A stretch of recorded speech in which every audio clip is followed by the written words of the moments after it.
Hello guys, welcome to my channel जिसका नाम है अनकही मोहब्बत। तो कैसे हैं आप सब? ये तो आप कमेंट्स में बता ही दीजिए। और हम आते हैं हमारी स्टोरी पे जिसका नाम है रिवेंज, यानी कि लॉस्ट ऑफ लव, अकीरा और कृतिका की कहानी रूह की जुबानी। तो जैसा कि आपने इनके पिछले पार्ट में सुना ही था कि जो अकीरा है वो बाहर जाने के लिए निकल जाती है और जो कृतिका है वो उससे पहले चली गई होती है। और इसके बाद जो है ये दोनों एक साथ कार में बैठते हैं और जहाँ उन्हें जाना था वहाँ के लिए निकलते हैं। अब आगे सुनते हैं। अब अकीरा और कृतिका वहाँ से बहुत आगे आते हैं, जिसके बाद जो अकीरा है वो कहती है, अब तो बताइए जाना कहाँ है। तो कृतिका उसे बताती है कि जाना कहाँ पर है। तो अकीरा कृतिका को लेकर वहाँ जाती है, जिसके बाद अकीरा कहती है, हम यहाँ क्यों आए हैं? तो कृतिका कहती है, नीचे तो उतरिए फिर आपको पता चलेगा। तो अकीरा कहती है, ठीक है आइए। जिसके बाद कृतिका और अकीरा कार से नीचे आते हैं, जिसके बाद कृतिका कहती है, ये जगह बहुत शांत है, ज़्यादा शोर नहीं है यहाँ पे, इसलिए हम यहाँ आए हैं। तो अकीरा कहती है, हाँ वैसे ये जगह बहुत प्यारी है। तो कृतिका कहती है, हाँ वो एक बहुत ऊंची सी जगह होती है, पहाड़ी जैसी, वहाँ दूर दूर तक कोई भी नहीं था। तभी अकीरा कहती है, आप तो यहाँ पहली बार आई है ना, फिर आपको इस जगह के बारे में कैसे पता? तो कृतिका कहती है, मेरी एक दोस्त है, वो अक्सर यहाँ आती है, इसलिए मुझे पता है। तो अकीरा कहती है, ओके तो अब बताइए। तो कृतिका कहती है, क्या? तो अकीरा कहती है, वही जो आप बताने के लिए हमें यहाँ लेकर आई हैं। तो कृतिका स्माइल करती है और कहती है, इतनी भी क्या जल्दी है? तो अकीरा कहती है, वैसे मुझे कोई जल्दी नहीं है, आप आराम से बता सकती हैं। तो कृतिका कहती है, हाँ वैसे आपसे एक बात कहूँ? तो अकीरा कहती है, कहिए कहिए, आपसे बातें करने ही तो हम यहाँ तक आए हैं। तभी कृतिका कहती है, आपने कहा आप मुझसे प्यार करती हैं, तो आप जितना प्यार मुझसे करती हैं ना, उससे कहीं ज़्यादा नफरत मैं आपसे करती हूँ। अकीरा कृतिका की ये बात सुनकर उसकी तरफ देखती है और हंसने लग जाती है। तभी कृतिका कहती है, आप हंस क्यों रही हैं? तो अकीरा कहती है, आपको मैं ही मिली मजाक करने के लिए। आप ये सब सिर्फ इसलिए कह रही है ना क्योंकि मैंने आपको शुरू से लेकर अब तक परेशान किया है, बहुत बातें करके आपको बोर किया, इसलिए अब आप मेरे साथ मजाक कर रही हैं, राइट ना? लेकिन मिस कृतिका, हम आपकी इन बातों में नहीं आने वाले। इंसान परखने की अच्छी खूबी है हमें, और हम ये मान ही नहीं सकते कि हमने किसी गलत इंसान से प्यार किया है। तभी कृतिका कहती है, मैं मजाक नहीं कर रही हूँ, सच कह रही हूँ, मैं आपसे बहुत ज़्यादा नफरत करती हूँ। तभी अकीरा कहती है, ओके मैंने मान लिया कि आप मुझसे नफरत करती हैं, तो क्या अब बताइए, क्या आप यही चाहती हैं ना मैं आपकी ये बात एक्सेप्ट करूँ? लीजिए कर ली, नाउ हैप्पी? तो कृतिका अकीरा के पास जाती है और उसे उसके कॉलर से पकड़कर कहती है, मैं मजाक नहीं कर रही हूँ, तो हंसना बंद करिए। तभी अकीरा कृतिका से अपनी कॉलर छुड़वाती है और उसे थोड़ा सा पीछे होकर कहती है, ठीक है नहीं हंस रही और नहीं मजाक में ले रही। तभी वो कहती है, देखिए कृतिका, आपको लग रहा है ना कि आप अगर मुझे ना कहेंगी, आप मुझे मेरे प्यार को नहीं एक्सेप्ट करना चाहती, तो आप सीधा कह दीजिए, मुझे कोई प्रॉब्लम नहीं है। मैंने पहले ही आपसे कहा ना, तो आप क्यों फिक्र कर रही हैं? आपको ये सब कहने की कोई ज़रूरत नहीं है। ठीक है, अब मैं आपसे इस बारे में कोई बात नहीं करूँगी, ओके? आप चाहती हैं मैं आपसे दूर रहूँ तो रहूँगी, ओके हैप्पी? चलिए अब यहाँ से चलते हैं, मुझे कुछ अजीब सा हो रहा है। और ऐसे वो कृतिका का हाथ पकड़ के उसे वहाँ से लेकर जा रही होती है। तभी जो कृतिका है वो अकीरा से अपना हाथ छुड़वाती है और उसे जो है पीछे पुश करती है, जिससे अकीरा नीचे जमीन पे गिर जाती है। अकीरा अपना सर उठाकर कृतिका की तरफ देखती है और कहती है, कृतिका? तो कृतिका कहती है, दूर रहो मुझसे। अकीरा, मुझे छूने की कोशिश भी मत करना। तुम जब जब मेरे करीब आती हो मुझे खुद से घिन आने लगती है। जब जब मेरा नाम लेती हो मुझे मेरे नाम से नफरत होने लगती है। जब जब खुद को आईने में देखती हूँ ना, खुद को खत्म करने का मन करता है। तुम्हें क्या लगता है मैं क्यों तुमसे बात करती थी? तुम्हारे लिए? या मुझे तुमसे बात करने का कोई शौक था?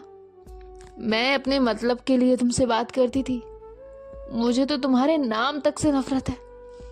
मैं तो तुम्हें उसी दिन मारने वाली थी जब तुम गांव से निकली थी।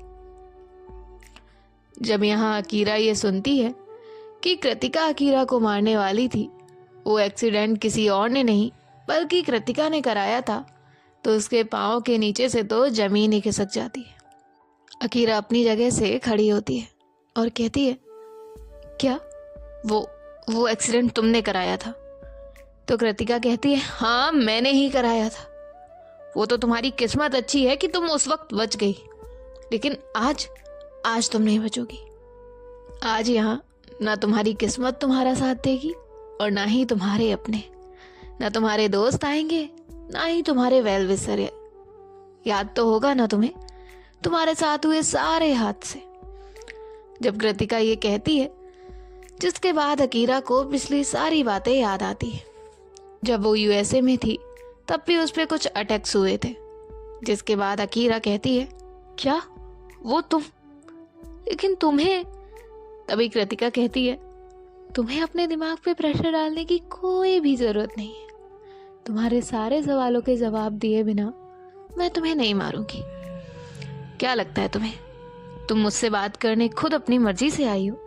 नहीं, तुम्हें अपने करीब लाने का प्लान ही मेरा था।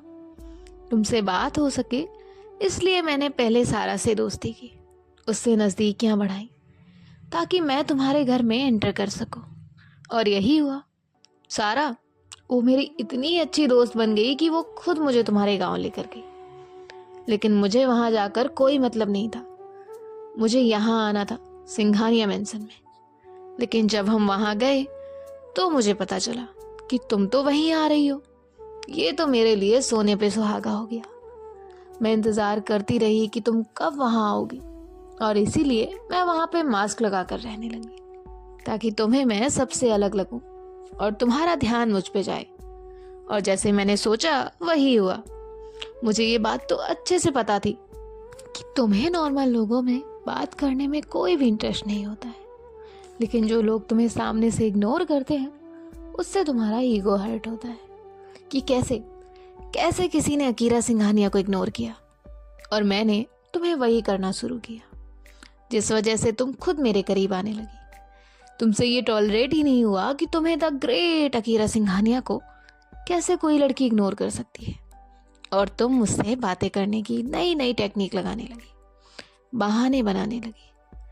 फिर तुमने उस दिन मुझे बताया तुम गांव से जाने वाली हो, जिसके ऊपर मैंने कुछ नहीं कहा, सिर्फ इस वजह से ताकि तुम पूरी रात मेरे बारे में सोचो। उसके बाद जब तुम जा रही थी तब मैंने तुमसे कुछ नहीं कहा, बस तुम्हारे कार के जाने के टाइम ऊपर से तुम्हें देखा, जिस वजह से तुम और ज्यादा मेरे बारे में सोचने लगी। तुम्हारे ऊपर गुस्सा भी इतना था, क्या करती, इसलिए मैंने तुम्हारा एक्सीडेंट कराया। लेकिन तुम्हें जान से नहीं मारा, क्योंकि वो काम मैं खुद करना चाहती थी। अकीरा सिंघानिया एक लड़की के पीछे इतनी पागल हो गई कि उसे सही गलत का फर्क तक नहीं पता चला। वो उस लड़की में कितना खो गई कि वो उस एक्सीडेंट तक को भूल गई। और तुम्हारी इसी कमजोरी का फायदा उठाकर मैं तुम्हारे घर में आई ताकि तुम मुझ पे और ज्यादा ट्रस्ट कर सको और मैं तुम्हारे और करीब आ सकूं। अकीरा मुझसे इतना प्यार करने लगी कि वो भूल ही गई कि वो इंटरनेशनल कंपनी की सीईओ है। अकीरा के लिए कृतिका की ये सारी बातें उसकी समझ के बाहर थी। अकीरा को तो कुछ समझ ही नहीं आ रहा था ये सब हो क्या रहा है और क्यों हो रहा है। वो कृतिका के इस तरह के बर्ताव से कुछ समझ ही नहीं पा रही थी। उसके मन में कई सारी बातें चल रही थी। तभी जो कृतिका है वो कहती है, ज्यादा मत सोचो, मरने से पहले इतना सोचोगी तो कैसे चलेगा। तभी अकीरा कहती है, तुमने ये सब क्यों किया? आखिर मैंने क्या बिगाड़ा है तुम्हारा? मैं तो तुम्हें जानती तक नहीं हूं। तभी कृतिका को गुस्सा आता है और वो कहती है, तुमने मेरा क्या बिगाड़ा है? तुम्हारी वजह से ही तो अकीरा मेरी जिंदगी बर्बाद हो गई। हंसती खेलती लाइफ में सिर्फ तुम्हारी वजह से दुखों का अंधेरा आ गया। तो तुमने क्या सोचा, तुम सब कुछ कर जाओगी और मैं कुछ नहीं करूंगी, तुम्हें छोड़ दूंगी? वो भी इतनी आसानी से? नहीं अकीरा, बिल्कुल भी नहीं। तुमने जो मेरे साथ किया है ना, उसकी सजा तुम्हें ज़रूर मिलेगी, और वो मैं ही दूंगी। और ऐसे कहकर कृतिका उसके बैग में से एक गन निकालती है और उसे अकीरा के ऊपर पॉइंट करती है। अकीरा वो तो अपने सेंस में ही नहीं थी। उसके लिए ये एक बहुत बड़ा शौक था कि वो जिस लड़की के पीछे पागल थी, जिस लड़की से इतना ज़्यादा प्यार करती है, वो उससे इतनी नफरत करती है। उसने उसे इस तरह से धोखा दिया, उसके ट्रस्ट का, उसके इमोशंस का इस तरह से मजाक बनाया कि अकीरा से खुद को संभाला तक नहीं जा रहा था। उसकी आंखों में आंसू थे, दिल में अलग सा दर्द उठ रहा था। उसका दिमाग, दिल सब कुछ सुन्न हो गए थे। अकीरा वहीं जमीन पे बैठ जाती है और जो है उसकी आंखों से कंटिन्यूअसली आंसू आ रहे थे। कृतिका जब उसे ऐसे देखती है तो कहती है, तुम्हें इस तरह से देखने के लिए मैंने कब से इंतजार किया है। बहुत अकड़ थी ना तुम में। अब कहो कि तुम हो अकीरा सिंघानिया। अब कहाँ गया तुम्हारा वो रुतबा? अब कहाँ गया तुम्हारा एटीट्यूड? कृतिका अकीरा से कहती है, तुम्हारे ये आंसू, ये बेबस होना, इसका मुझ पे कोई असर नहीं होगा। और ऐसे वो अकीरा की तरफ जो है उसने गन पॉइंट की थी, उसे फायर करती है। उस सुनसान सी जगह पे एक जोर से आवाज होती है गोली चलने की, जो कि लगती है सीधा अकीरा के दिल पे, जिसके बाद अकीरा वही जमीन पे गिर जाती है। अकीरा को ऐसे गिरता हुआ देख के कृतिका शॉक होती है। कृतिका ने गोली तो चलाई थी, लेकिन हवा में। उसे खुद नहीं समझ आ रहा था कि ये ऐसे कहाँ से अचानक गोली चली। जिसके बाद वो अपने यहाँ वहाँ देखने लगती है। तभी वहाँ पे एक बड़ी सी कार आकर रुकती है, जिसमें से एक पर्सन बाहर आता है। उसने अपने फेस को अच्छे से कवर किया हुआ था। वो चलते हुए जो है कृतिका के पास आता है और कृतिका उसके हाथ में गन देखती है और कहती है, ये क्या किया आपने? आपने उसे गोली मार दी। तभी वो पर्सन कहता है, रिलैक्स, मैं तो तुम्हारा ही काम आसान करना चाहता था। तुम भी तो यही चाहती थी ना। मैं जब से तुम्हें देख रहा था तुम इसे सूट कर ही नहीं रही थी, तो मैंने सोचा मैं ही कर देता हूँ। तभी कृतिका कहती है, मैं ये कभी नहीं करना चाहती थी। हाँ, मैंने उस पर गन पॉइंट की हुई थी, लेकिन मैं उसे जान से नहीं मारना चाहती थी। मैं उसके पैर या हाथ पे गोली चलाने वाली थी, जिसकी वजह से वो सिर्फ घायल हो जाए, ना कि मर जाए। तभी वो पर्सन कहता है, तुम ही तो कह रही थी तुम उसे जान से मारोगी। तभी कृतिका कहती है, मैं सिर्फ उसे कह रही थी, मैं ये करने नहीं वाली थी। आपने ये सब क्या कर दिया? मैंने आपसे भी कहा था कि मैं अकीरा की बर्बादी चाहती हूँ। उसे जीते जी मरता हुआ देखना चाहती थी, उसे दर्द में, तकलीफ में देखना चाहती थी, ना कि जान से मारना चाहती थी। अगर मुझे उसे जान से मारना ही होता तो मैं ये सब नाटक क्यों करती? मेरे पास पहले भी कई मौके थे, मैं उसे तभी मार सकती थी ना। तभी वो पर्सन कहता है, देखो, मुझे इस बारे में अभी कुछ नहीं पता है। तुम बस अभी यहाँ से चलो, यहाँ किसी भी वक्त कोई भी आ सकता है। तुम अभी यहाँ से जाओ, तुम्हारी गाड़ी वहाँ खड़ी है, बिना रुके यहाँ से जाओ। और वो खुद वहाँ से अपनी कार में बैठ जाता है और चला जाता है। कृतिका के आंखों में आंसू थे। वो अकीरा के पास जाती है और कहती है, सॉरी अकीरा, मैं तुम्हें जान से नहीं मारना चाहती थी, मुझे माफ कर देना।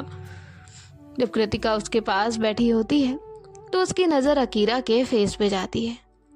कृतिका अकीरा के फेस को टच करती है, उसे देख रही होती है। कृतिका अकीरा को बस तकलीफ देना चाहती थी, वो कभी भी उसे जान से नहीं मारना चाहती थी। तभी वो देखती है कि अकीरा की सांसें चल रही हैं, इसका मतलब वो अभी भी जिंदा है। तभी जो कृतिका है तुरंत ही अकीरा की पॉकेट से उसका फ़ोन निकालती है और एम्बुलेंस को कॉल करती है, सारी चीज़ें बताती है और उसके फ़ोन को वहीं पहाड़ी से नीचे फेंक कर कृतिका वहाँ से चली जाती है। थोड़ी ही देर में वहाँ पे एक एम्बुलेंस आती है और वो लोग जो है अकीरा को हॉस्पिटल लेकर जाते हैं। यहाँ जो कृतिका है वो पूरे रास्ते बस अकीरा के बारे में ही सोच रही थी। अब यहाँ काफ़ी टाइम हो चुका था। गोली लगने की वजह से हॉस्पिटल वालों ने पुलिस को वहाँ पे बुला लिया था जिसके बाद पुलिस वाले अकीरा के घर पे भी ये बातें बता देते हैं। इस बात को हुए अब 3 से 4 घंटे बीत जाते हैं। हर तरफ ये बात आग की तरह फैली हुई थी। मीडिया, अकीरा के जितने भी क्लोज लोग थे, उसकी फैमिली, सब लोग हॉस्पिटल के बाहर थे। तभी जो है कोई पर्सन कृतिका को कॉल करता है और कहता है, अकीरा को हॉस्पिटल में लेकर गए हैं, तुम्हारा अब यहाँ रहना खतरे से खाली नहीं है, तुम जल्दी से जल्दी उसके घर जाओ, अपनी सारी चीजें उठाओ, कुछ भी वहां मत छोड़ना, और मैं तुम्हें एक एड्रेस भेज रहा हूँ, जल्दी से जल्दी वहां आ जाओ। तो कृतिका कहती है ठीक है। कृतिका को ये डर बिल्कुल भी नहीं था कि वो पकड़ी जाएगी या कुछ भी।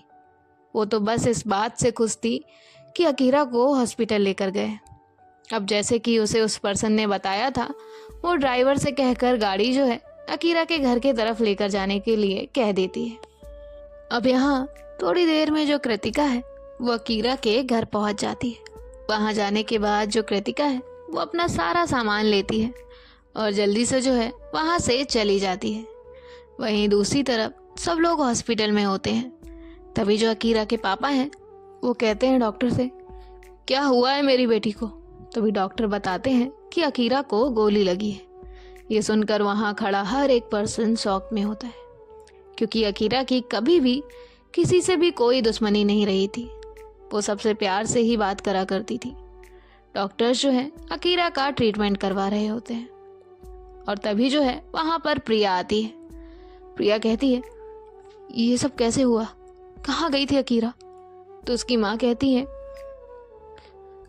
मुझसे उसने कहा था कि वो बस कुछ देर में वापस आ जाएगी। मैं उसे मना कर रही थी, लेकिन फिर भी वो चली गई। अकीरा की माँ बहुत ज्यादा रो रही थी। प्रिया को अकीरा की कई बातें याद आती हैं। सुबह जब उसकी अकीरा से बात हुई थी तब तो वो बहुत खुश थी। प्रिया को लग रहा था कि एक बार उसे पूछना चाहिए था अकीरा से कि वो कहाँ गई है, किसके साथ जा रही है। ये सब लोग परेशान होते हैं यहाँ पर। इन सब में सिर्फ अकीरा के पापा थे जो कुछ सोच रहे थे। प्रिया का ध्यान उनके ऊपर जाता है तो वो उनके पास जाती है और कहती है, सब ठीक हो जाएगा अंकल, अकीरा बिल्कुल ठीक हो जाएगी। तो वो कहते हैं, हाँ बेटा। अब यहाँ जो है हर तरफ अलग ही माहौल था। तो वहीं दूसरी तरफ जो कृतिका है वो अपना सारा सामान लेकर वहां से चली गई होती है। अब जो है इनके 2 से 3 दिन ऐसे ही निकल जाते हैं और जो अकीरा है उसे भी होश आ गया था, लेकिन वो कुछ भी बोल नहीं पा रही थी। उसकी आंखें तो खुली थी, वो होश में भी थी, सब देख पा रही थी, सुन पा रही थी, लेकिन बोल नहीं सकती थी। इन 2-3 दिनों में अकीरा के लिए हॉस्पिटल में हाई सिक्योरिटीज अरेंज कराई गई थी। सिवाय फैमिली मेंबर के बाहर का कोई भी पर्सन उसके वार्ड के आसपास भी नहीं आ पाता था और ना ही कोई भी उसे वहां आने देता था। लेकिन इन दिनों में यहाँ 2 लोग नहीं थे और उसमें से एक थी कृतिका तो दूसरे थे अकीरा के डैड। अकीरा की ऐसी हेल्थ कंडीशंस के चलते सबका ध्यान सिर्फ अकीरा पे ही था, बाकी इनके बारे में कोई भी नहीं सोचता है।